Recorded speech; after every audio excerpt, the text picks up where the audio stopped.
Video kali ini saya nak tunjukkan macam mana cara untuk kita buat puding atau agar-agar roti marble menggunakan Thermomix. Jom kita buat.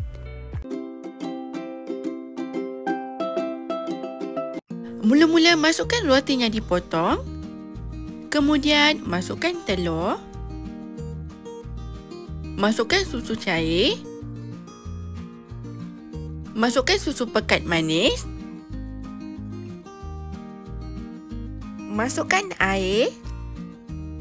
Masukkan sedikit esensi vanila. Tutup dan kisar selama 20 saat, speed 9. Dah siap.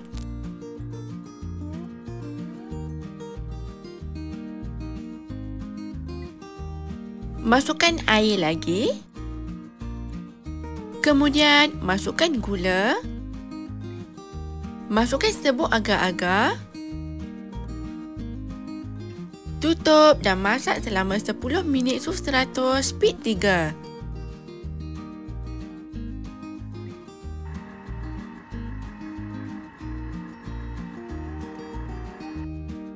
Dah siap.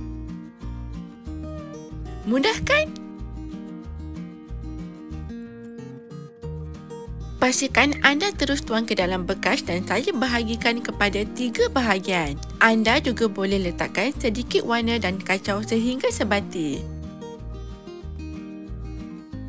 Masukkan sedikit serbuk koko.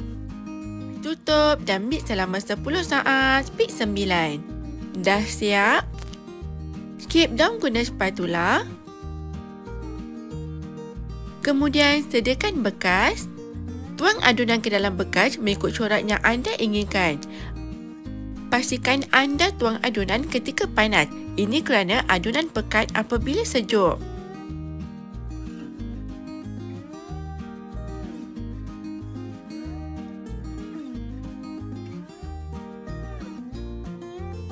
Anda boleh lorek atau kacau menggunakan lidi atau sudu untuk hasilkan corak marble.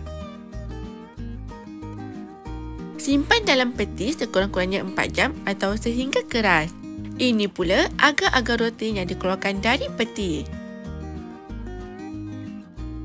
Anda boleh potong ikut saiz yang anda inginkan.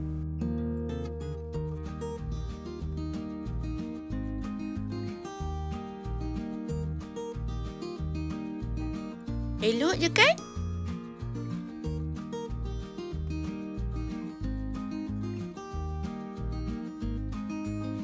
Sedia untuk dihidangkan.